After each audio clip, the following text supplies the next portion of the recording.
Hey, what's up, everybody? I was trying to get this story in yesterday, but I was too focused on the Andrew Gillum thing. I couldn't do anything else but that story. I was dying. So, Tennessee AG cracks down on men who hoarded thousands of sanitizer bottles amid shopping scare. So, let's go ahead and check this story out real quick. And this is from the Louisville Carrier Journal, but all the major publications have started to pick up on this and carry it. Karmic Debt, it's going to get you. Check it out. You think it's all good? Watch this. As cleaning supplies and hand sanitizer fly off grocery store shelves in a rush of coronavirus panic shopping, 2 Tennessee men are being ordered to stop hoarding and reselling in-demand products online. Noah Colvin of Hickson, Tennessee, and if you're in Hickson, find this guy. Let him know you don't appreciate what he did.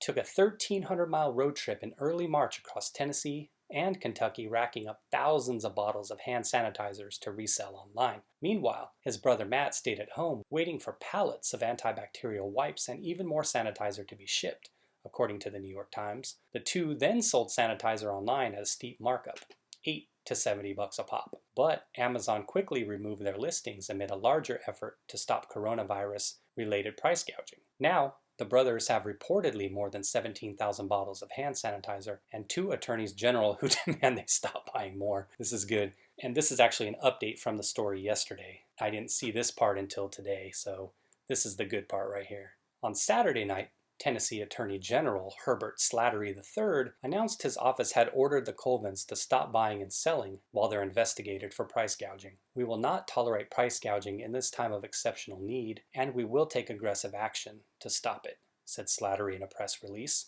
Medical goods acquired by the Colvins were reportedly taken to a nearby church on Sunday to be distributed around the community, per WRCB-TV in Tennessee. A portion of the sanitizer will be returned to stores in Kentucky, the station reported. Tennessee and Kentucky have anti-price gouging laws to prevent necessities from being sold at a markup during states of emergency, a status that both states are under to fight the coronavirus.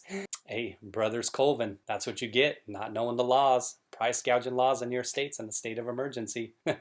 Suckers. There was another article I had read on this yesterday, and it was highlighting the brother, Noah, who had taken the road trip. And in it, he was making himself out to be the victim. The comments of the article I was reading yesterday, everybody was saying that they respected the fact that this guy's trying to be entrepreneurial, him and his brother, and I can certainly respect that as well, being the capitalist that I am, but there's definitely a point where you cross the line and take it too far. 17,000 things of hand sanitizer, would you say that's taking it too far? Probably, right?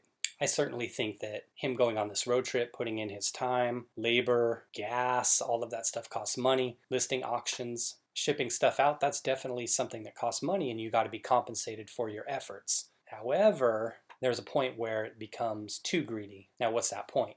I was looking on eBay a few days ago when they were out of it at the store. I got curious and I was like, okay, well, let's go over to eBay and see what's going on over there. So I was looking and they were selling those little rinky-dinky, like 2-ounce things of Purell. You normally get them in the store for what? $1 or $2? People are selling them for $25, $30, $40. Seems excessive, right? Gouging, I don't know about the case. I don't know how they're going to be able to prove it or make that case stick. But it's definitely something I'm going to keep my eye on going forward, because think about this. You're out there, you think you have this great idea of how to make money, and then boom, the government just drops that hammer on you and your brother. Can you believe that? Never would you have imagined when you started doing this, when you were driving around on your road trip, that this was going to happen to you.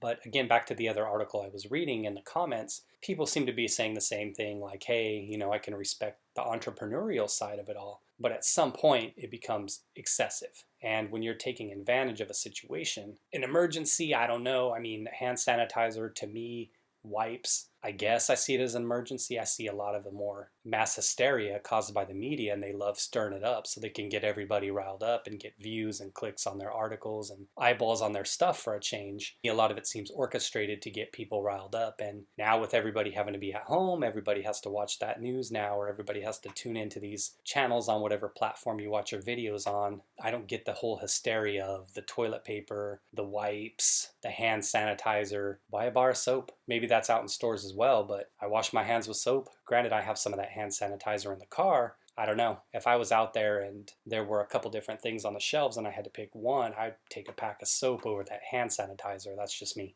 And that's what I use when I wash my hands.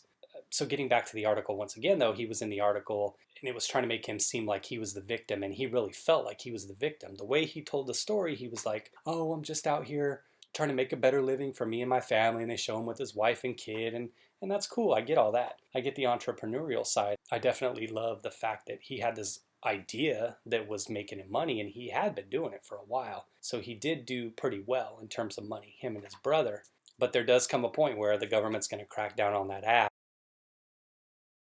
It's about that time. Now it looks like the AG for Tennessee and Kentucky are about to be like Andrew Gillum, and they're about to get up in that booty. All that being said, additionally, I saw people selling toilet paper. They were selling like a 4-pack of toilet paper online for $50. Oh, a real estate agent friend of mine, I was asking her how she was doing. She's got a business in South Florida, and I was asking her how things were going down there, and she was like saying how bad things were, and she was telling me that there was an agent who had a listing on Sunday, and he was offering to the first 5 people that showed up a free roll of toilet paper. Isn't that ridiculous, the stuff that people come up with, though? Trying to entice people to come to your listing by offering a roll of toilet paper. I mean, I can certainly appreciate the humor in that in a way, but, you know, I don't I don't know. But that's what I've got here on the Colvins. Again, hey, it was an idea. It's probably a good one. When you have a situation where fear and outbreak happens and people are starting to get all riled up, whether justified or not, sometimes your good idea really makes you look like the bad guy. And when history is written about these individuals, they're definitely not going to be on the right side of it. Thanks as always for checking out the video, everybody. And if you're out there, keep your cool.